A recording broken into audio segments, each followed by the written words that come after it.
to contextualize this for everyone, you have now completed your paper 2 question 1 module. You are writing tomorrow and Thursday, I think it is, respectively. And it focuses on crisis and apartheid, all right, and looking at 1980s, 1980s internal resistance to what's happening in the country at the time, all right? So you should understand when I say 1978, we have Botha's government come to power, and then you have total onslaught, total strategy is kind of the slogan he comes forward with, and then we know that there's generally, on the back of the Soweto uprising, a groundswell of internal resistance in South Africa, and it takes multiple forms, all right? We have focused on, of course, looking at the limited political reform, okay, brought in, all right, talking about the Black Local Authorities Act, 82 or 83, and then you have the tricameral parliament, yes, which is proposed and put forward, and you have the UDF forming, multiracial anti-apartheid organization, charterist aligned, all right, mobilizing their constituencies collectively to oppose the repressive apartheid state of the time, okay. And so that talks about a lot of the civilian or civic organizations that take place and organize to mobilize, all right? But we also looked in our module, looking at the role of the ANC, all right, particularly from its exiled position, all right, 1969, the Morogoro Conference, okay, and the pillars of resistance, all right? The various forms they want to try and implement, of course, by 76, their ability to start infiltrating back into the country and setting up networks increases, all right, and we start to see increased ANC activity in the country as a leading anti-apartheid organization, all right. We also know by 85 there's a shift from armed propaganda to people's war, we spoke about as well, all right, and it's in this context that our guest speaker, Ms. Shirley Gunn, will be speaking to us today about her experience. Somebody who's born in Cape Town, grew up in Cape Town in the 60s, 70s and such, and became politically active in 1980, I think, joined the ANC, correct? And then, I don't want to say too much more, so much as Ma'am will give her story to you guys and explain the role she played and the involvement in the 1980s anti-apartheid movement of the time. Okay? To give you context, someone from the time who was living in it and experienced there that period of apartheid repression. Okay, so over to you, ma'am. Thank you very much. Thank you very much. Sure.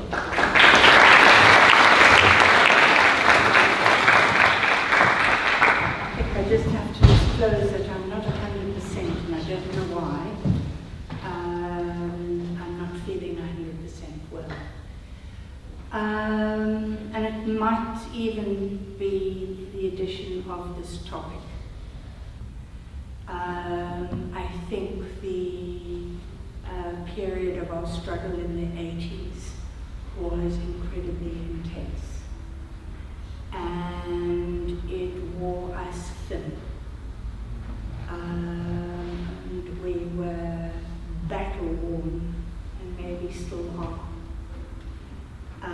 It's not an easy topic to share and talk about, but I'm going to do my very best to give you my living experience of both apartheid and why I joined the resistance movement and became a bomber, and then I think you want to hear about the fact I was framed and why that happened potentially, and then the outcome really is revealed in the 90s. So let me start off by saying, yes, I'm from this part of the country, the Western Cape. Come from a medical family, big family. I went to what was then Springfield Convent. I was spared a Christian nationalist education, so I wasn't given the propaganda that most white kids were given in this country, were dished out. And I was taught by poor people. and I'm very grateful for the fact that I was spared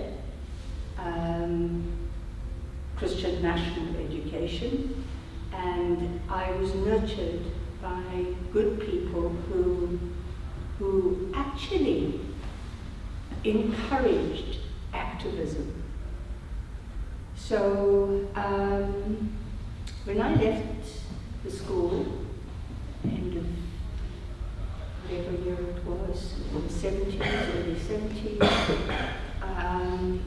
the testimonial that impressed me most was Shirley shows empathy beyond her years. So I thought that, of all the things that I maybe achieved, that was the biggest for me. And I think that engagement in struggle requires empathy. You don't go there because you've got ego. You go there, you get involved because you have a real compassion and desire to change a situation that was absolutely horrendous. So, apartheid bit into every aspect of our lives, and I was, educated here up the hill at UCT, and I studied social work, social science, psychology, but I went in the stream of community work because I could see that social work was about dealing with the casualties of capitalism, and it was a bit of a useless activity. And if we were going to do anything, then we needed to change the systemic problems.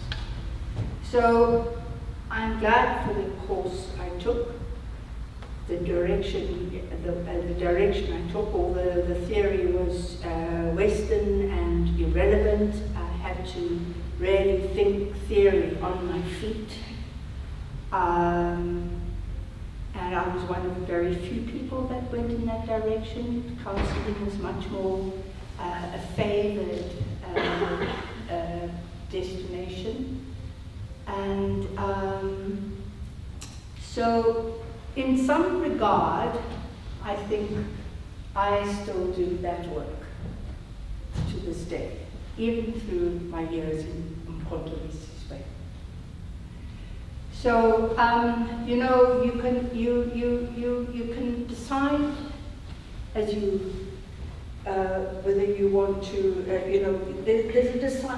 there's a moment that you have to you've got to really decide: are you part of something or are you not?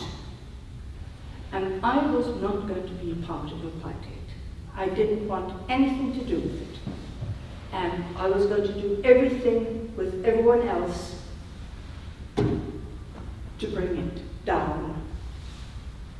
And today I have got huge confidence in people's power because I've lived through an experience of how we can change. As I'm depressed about the politics of today, I'm optimistic because I know that we can change. The people of this country can rise up and can change, reverse a situation or overturn a situation. So I think that gives me a lot of confidence in what I do and how I approach my work today, knowing that we've got agency. You don't have to accept wrongs.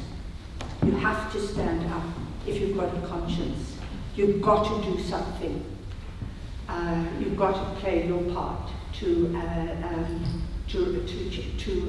eradicate the evils in the society. So, the 80s were crazy, absolutely crazy. I'm really very glad that none of you have to experience what we went through. It was totally abnormal. We didn't sleep in the same place. We were hunted down. I was organizing in the trade union movement, clothing workers actually, so it was working and organizing in the factories, printing pamphlets, doing some training at night internally around learning about surveillance and counter-surveillance, tricks of the underground movement, then getting 2 hours sleep and then distributing the pamphlets. 6 o'clock in the morning when the workers were going to work, and then getting to the union office and then doing a day's work there, and it was just like that. Just like that. Day after day after year after year. And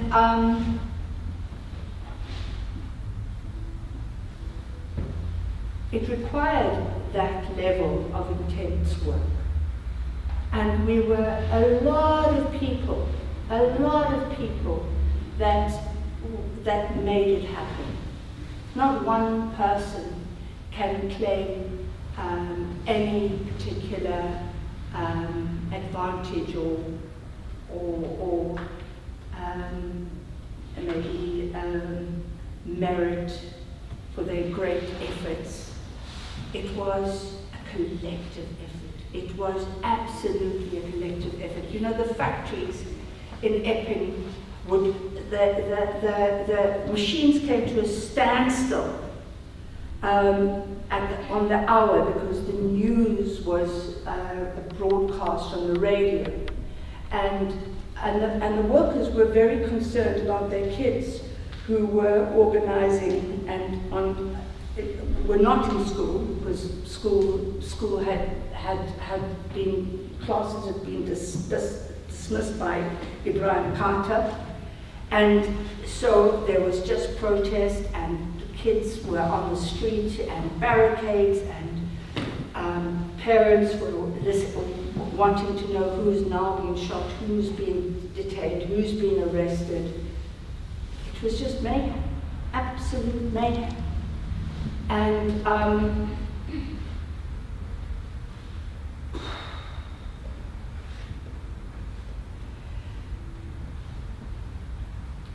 well, in 1985, at the thick of the heart of this uprisings, you can say, mass mobilization, I was picked up.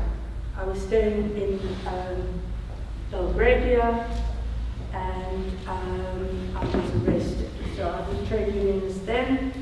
I was being trained inside into the military underground.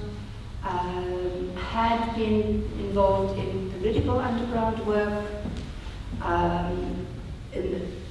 prior to that. So I was taken off to Portsmouth. You know where that is.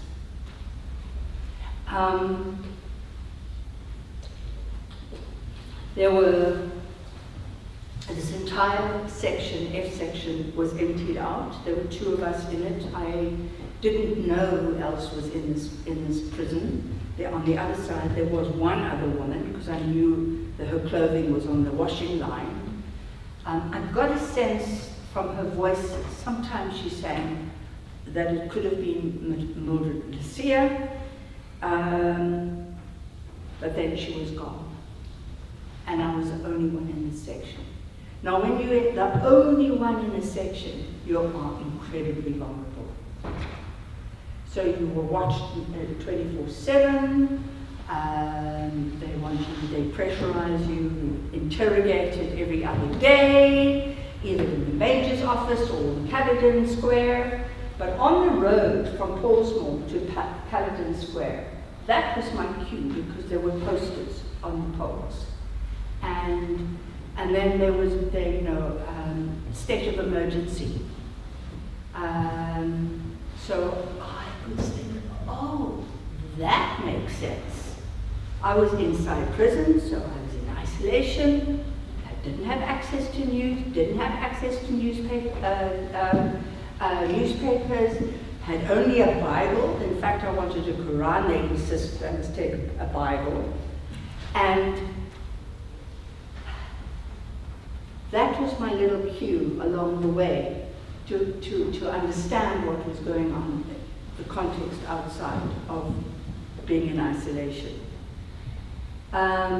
They kind of figured it out, so I was often interrogated at Portsmouth.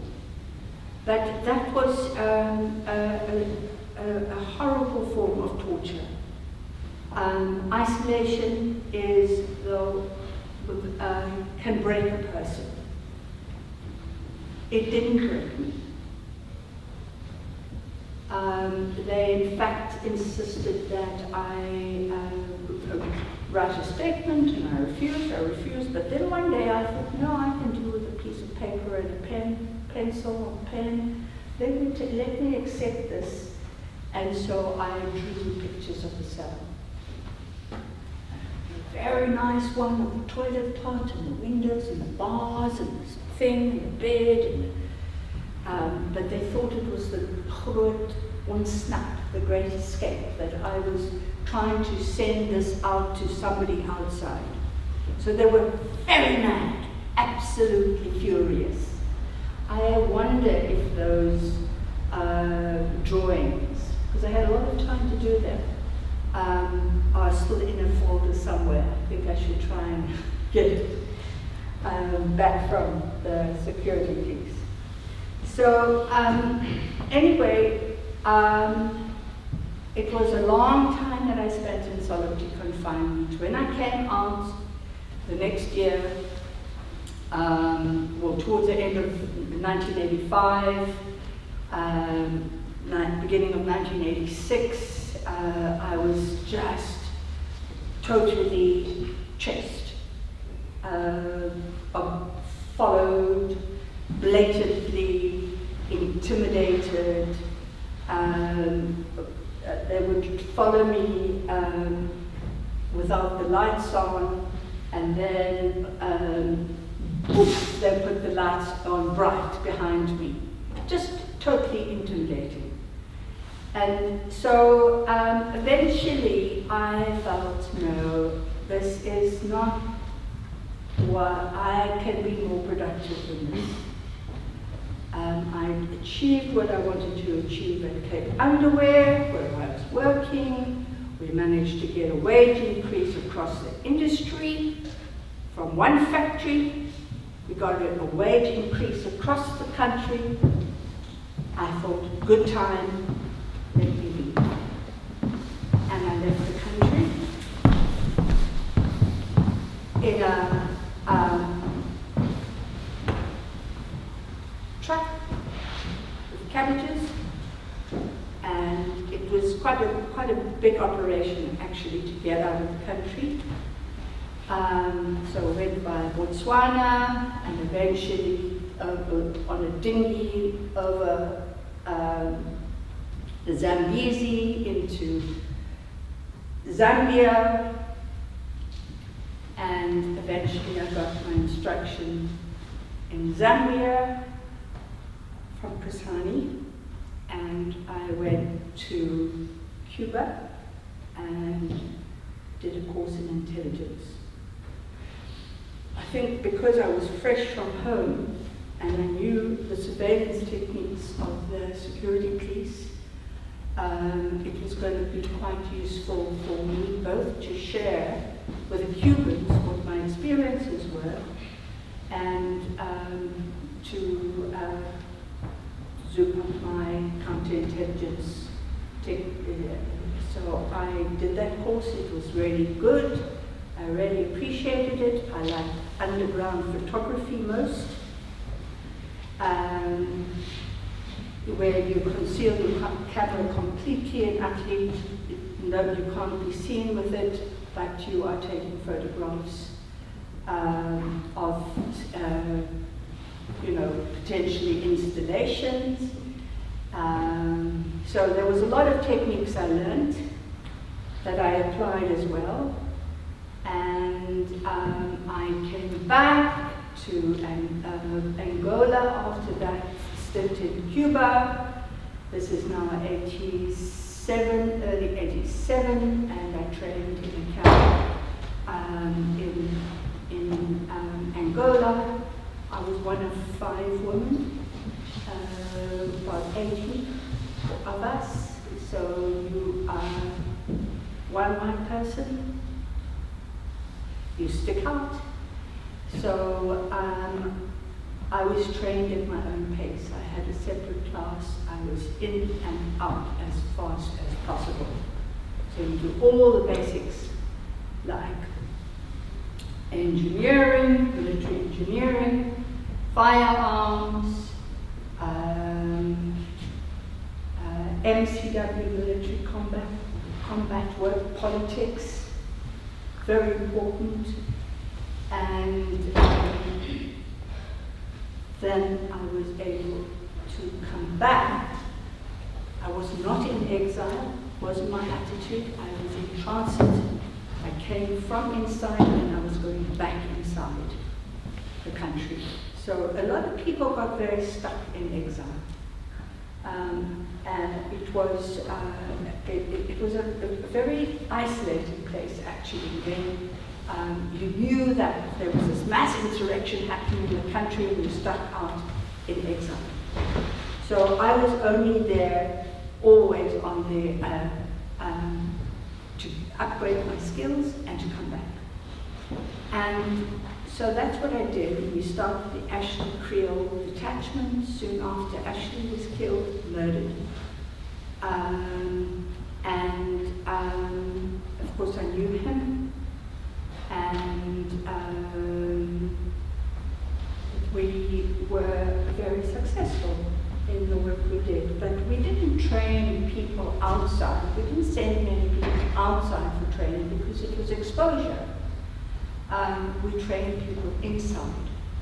So that was, that provided, that was our safety net. We were, well, you've seen the book, Voices from the Underground, yeah? Seen it? Read it? No? Got it in the library? Yes? Good? All right. So mine is the very first story in the book called Truth is Like a Call. And because it always comes to the top, always comes to the surface. So,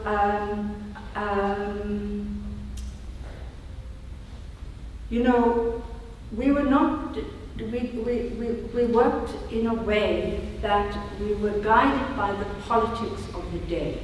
So we had what was called a military political command.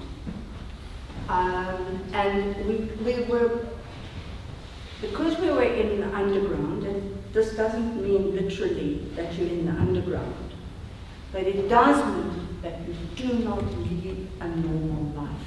You are in disguise, you work at a certain time only,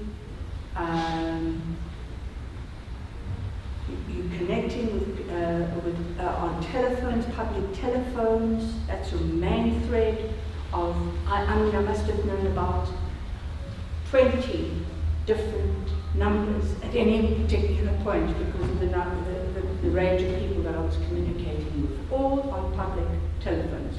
They were much more difficult to trace. It was the safest for us. And you couldn't keep a record of this, you had to keep it in your head. So,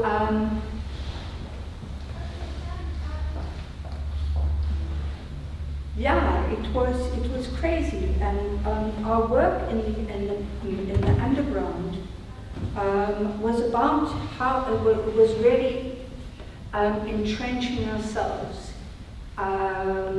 getting the support from local people. They didn't know who we were, but we had support. They didn't know what we did, but We didn't have to be in a sort of absolute enclave. We were dependent on people in a sense. But at the level of where I was, it was particularly isolating, and I was the only one in our unit at that level. And then I had a child in the underground. He went to the school.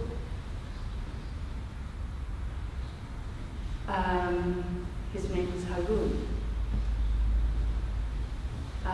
He's an artist. And he was born in 1989, February 1989, a month before I was framed for bombing Grote Huis. So I'm now 8 months pregnant, I'm staying in Constantia, canopy of trees, the helicopters were going over, I didn't have to run for cover. Nobody could see who this person was in leafy Constantia.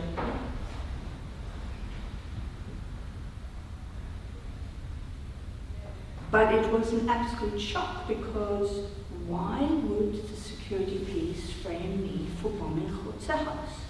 What was this disinformation meant to do? It was to disrupt us. We had been incredibly successful in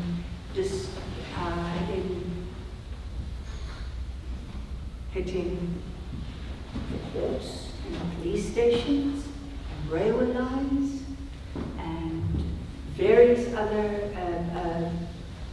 buildings of oppression, the castle, a meeting here in Sea Point, which was chaired by the Conservative Party, wanted to dig their roots in Sea Point. That lit. So I think they wanted to frame me in particular, but the ANC as well.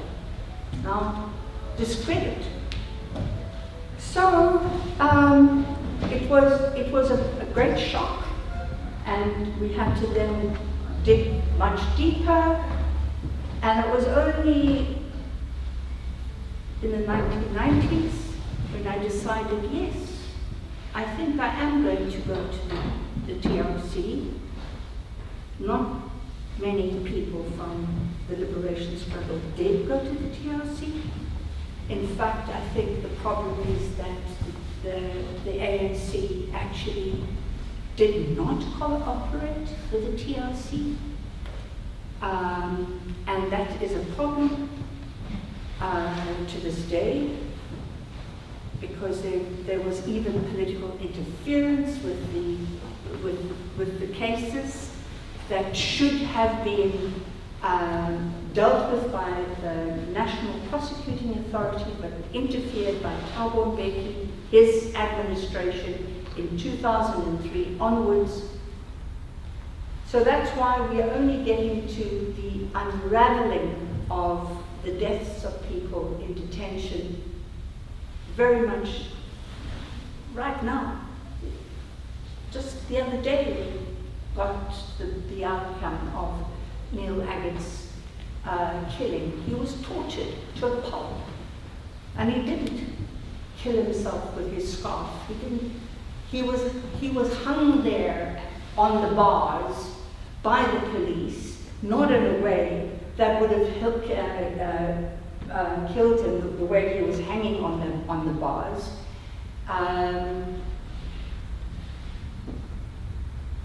That's how they treated him. They tortured him to an absolute pulp, and then decided that they were going to hang him on the bars to say, no, he was a sellout, he couldn't live with this himself because he sold his comrades. That was their narrative. So I'm glad I went to the TRC. It was a special hearing at the Great Hall in UWC. It was a women's hearing. I'm glad I could tell them about the impact of House and being framed had on me, and then being hunted by the security police, being captured on this farm where in fact they were digging a grave. They did not intend to take me out alive. They had planned my assassination on that moment. They didn't get the opportunity. Eventually I was brought back to Cape Town and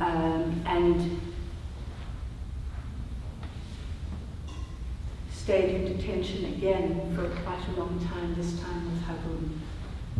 And it was more difficult, really, to have a child in detention with you.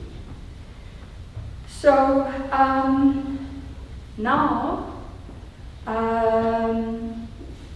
the Adrian Vlok and Van der Westhuizen and 13 others applied for amnesty for Bonnie Khotse House and Kanye House.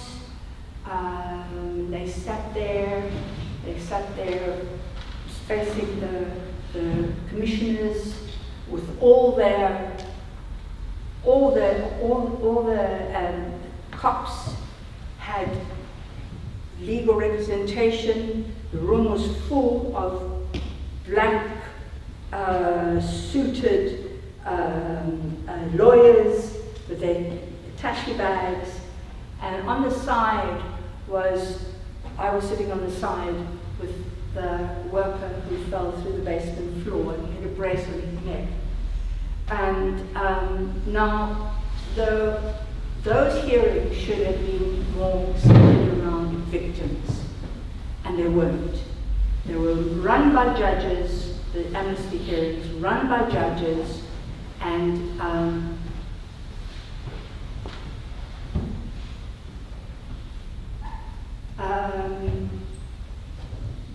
you know, it was a very unfair thing. I had 3 Archlever files, all in Afrikaans, sent up to Pretoria to oppose the application of these men who wanted amnesty. I could have, had I known my rights, I could have. I just said they didn't have to apologize. All they have to do is prove that it was politically motivated. I don't accept any of this apology. And that was it. That was the end of it. But at least, to some extent, the ANC and I was cleared. And it would be, you know, it's very strange how gullible the public is. They can read something in the paper, and you know, for years afterwards, I did toll paying for something in Pick and Pay, and this woman would look up and look at me in the face, and then she would say, "Did you bomb Khotse House?" People are incredibly gullible. So the counter narrative was not equal to the framing, and that's what has to happen.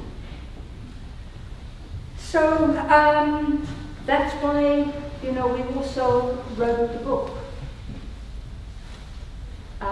Voices from the Underground, so that we could have an account of what we did and why we did what we did. It was politically motivated. We weren't controlled by our own military desires. And yeah, would I do it again? Would I, if I was faced with the same choices, would I do what I did? I would say yes, and I would hope I could do more. I'm going to stop there and I want questions.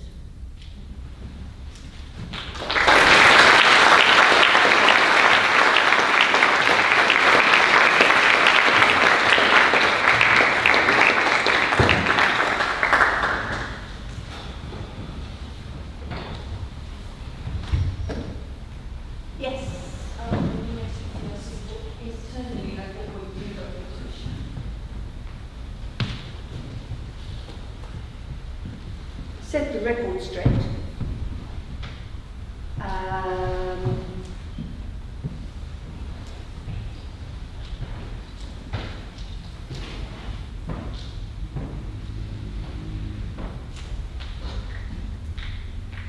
I think that's the greatest achievement and the reason why I did it. But you know, the thing is that children cannot participate. They didn't have children's hearing. And Harun was tortured. Horrendous was removed from me by social workers with a warrant for his arrest as a 1-year-old, a warrant, while I was in detention. And he was placed in Tenerife and Weinberg. And the courts overruled that, so he was returned to me. He should have had a place to speak. So I had also asked him, because I realized this is not cool actually. I asked Harun, who he was quite young then, and I said, well, what do you want me to say to the TRC? And what do you want? He wanted two things. He wanted to meet Mandela and he wanted to meet Tutu. And he got both of those.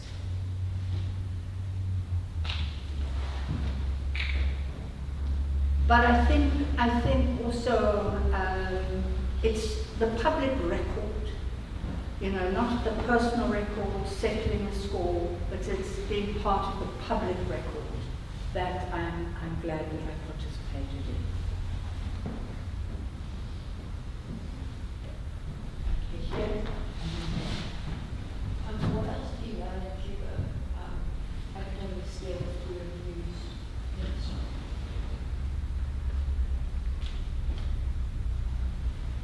Well, in fact, I can say that you could save my life. The counter-insurgents techniques that I learned. So when I was on the farm, this place where I was arrested, so arrived from my family, it's now 1990, the ANC is unbanned, it's now June. I've got this first connection with my family in a long time. They don't know Harun. And we walk into this, what is meant to be a family, her farm, and we get to the reception and the woman says, oh, well, they've changed the arrangement. You're going to be outside, and and the passage to the left, to the right is out of bounds. So what did I do? Before I even put my bag down, I went to the passage on the right. And I heard some activity in one of the rooms, and I opened the door. And there in this room were probably about 20 men. I couldn't, if I really wanted to exaggerate, there were 30. Standing around with the fire going, they were drinking beer, and they had staked out the farm. So I knew, oh my God. What must I do? One, I mustn't leave Harun out of my sight. I mustn't leave my family out of my sight. I mustn't leave any of these people staying at this out of my sight. I must stay within the bounds of this place. Always be in the presence of people. Always there must be witnesses. So eventually Jenny, my sister, who's actually an artist, she said, come on, you know, we've got to go for a little walk. Come on. And she really pressurized me. So we went on a short walk, and I got the sense that we were being followed. And so I kind of like got a good perspective. Yes, we are 5 men in a row, like this. And that, I think, was the moment where they would have wanted to shoot me dead. And throw me in the pit that they'd already done. And I know this because I went back to the farm, I did my research, and the workers said the police got into a bucky, and they went behind, a long row behind the copy, and they dug. And they dug. For 3 days they dug a hole. Good for them. And so I picked up Harun and I walked right through them. You asked my question, what are the counterinsurgents? So take the enemy by surprise.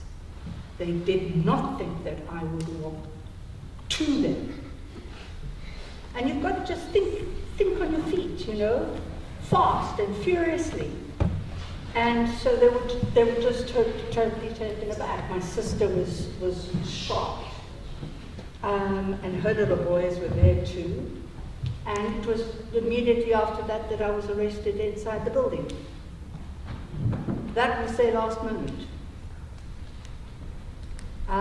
Their boots were filled with ammunition.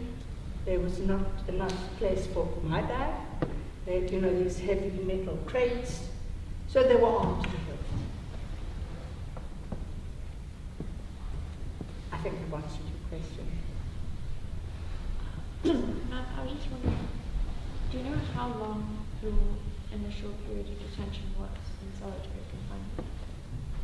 You know, when you put in solitary confinement for your sanity, you've got to count backwards. You can't say 1, 2, 3, 4, 5. So I counted backwards, 180. So it's 90, 180. That was as long as they could keep you, 6 months. And then you go backwards. So that's how I counted the days. But in 1985, 113 days. In 1990, 68 days. So would that have been before they passed the law that said they could keep you indefinitely? Well, you see, they were tricky because even if they, when it was like for 6 months, they would release you, pick you up outside and throw you back in. So it was really indefinite.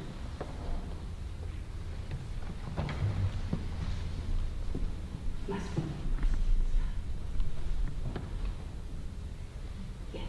Why did they end up releasing you in 1985 and not just put you immediately back in? Because there was public pressure. There were marches in the streets, protests.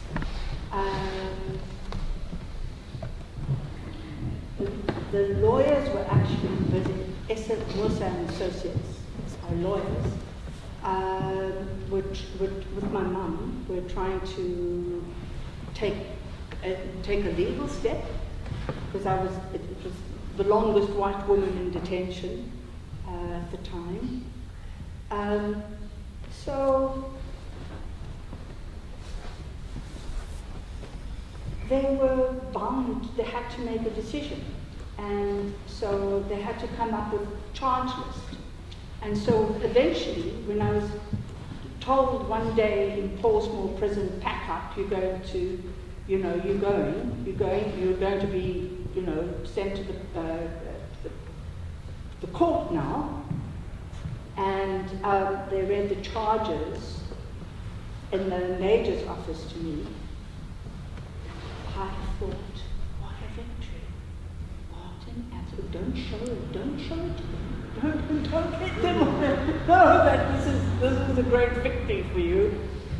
But I was charged with possession of Communist Party literature.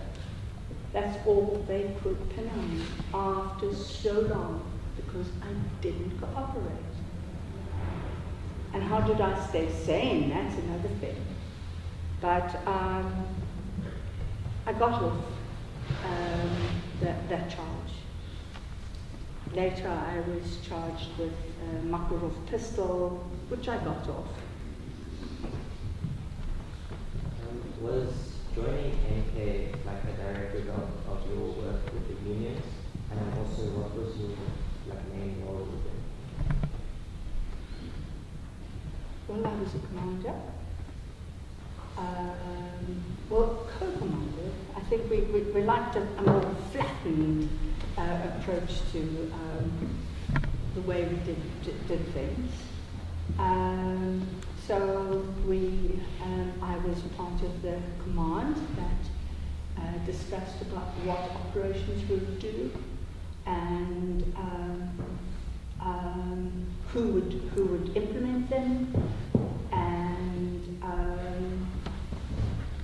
that was my role, to assess the situation all the time, be on top of what's going on, and to take the right kind of decisions about what targets to go for. That was my job as an underground, but I was also hands-on. What was your first question? I just like joining MK was specifically being Shirley. No, I think that,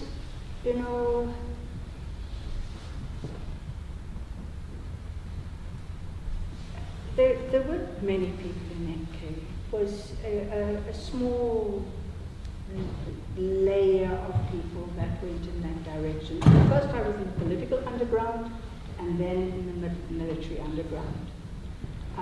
So it was a progression. Yeah.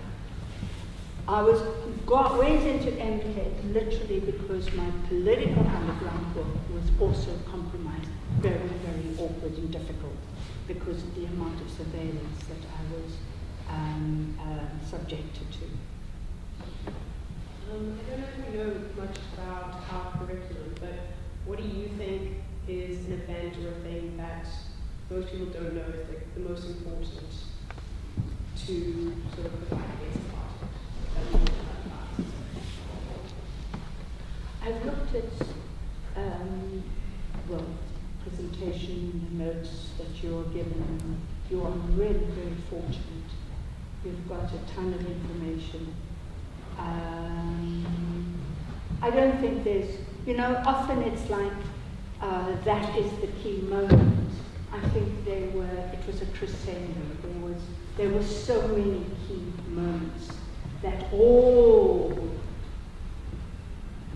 orchestrated as one big, huge explosion. And so I'm the turning points in history, sometimes I find a little bit shallow, because it really was the combination of everything that was going on in the country. And, in terms of MK, the mass democratic struggle was the major force for change. Political underground, military underground, international sanction, yes, all of that was important, but it was the mass democratic struggle that really turned the tide. And, is there a moment in that? It's every single step in that process. There. I don't know. I just want to ask a question on related to the MK as well, and you being a part of it.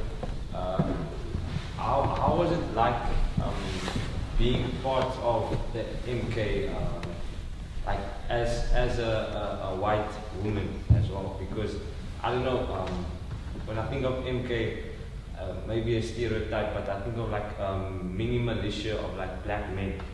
So how was it like for you, man, to be a part of the MK in that period, especially as a commander?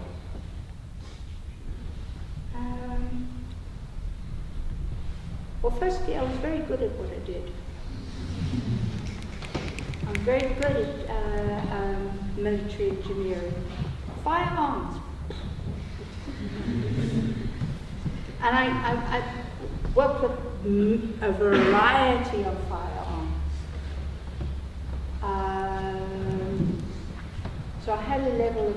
borders, through crash courses, not, endless training that people got in camps. In fact, if I came back into the country looking as fit as a fiddle, I would be, exposing myself. Unfortunately, I May I got... have your attention, please? Happy Earth Day. Sign up the GSI Birthday Multi-Multi before the end of first break. You will need to show your confirmation email and edit to the venue. GSI Birthday Multi-Multi. Please remember to sign up before the end of first break. Thank you. Sorry about that. Thank you. There was one more question though. Yes. What type of impact did your years of activism have on the South? What kind of impact did the struggle have on Abu? It's a very deep question. I think he feels very much part of the detachment, firstly. It was the first people you knew were in the detachment, those people that you could trust with your life, absolutely. And the comrades were really sweet with him, crawled around and played and did all sorts of lovely things. So from being in the safe haven of very trusted people to being in the hands of the enemy was very scary for him, very scary. He was breastfed, and when you are very, very anxious and you're listening with great intent, you stop breathing. And I would find him doing the same. So I think it had a very deep impact on him. He is very much invested in his a struggle artist.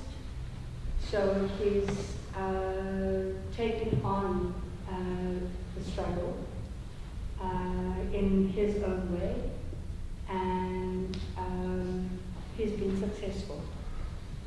I think he's got a long way to go, but thus far, I think there's a lot of trauma there, though, that all of us need to deal with along the way. I'm actually seeing a psychologist at the 2 Mill Hospital because I'm a veteran. I can get this, free service for life, and something triggered, and I then was put on antidepressants, and I see a therapist once in 2 weeks. So it's something that you live with, and you've just got to manage. It'll be okay, good run, and then maybe dip, and then do something about it. So it's something that I live with for the rest of my life, actually. Trauma. There you go. Guys, unfortunately, I think we're going to have to put it on pause. Shirley will be here once we bring it to an end, and so anybody who wants to urgently come and have a conversation with you, do I hand over to Lauren, who's going to kindly thank Shirley on behalf of all of us? I just want to make 1 or 2 remarks.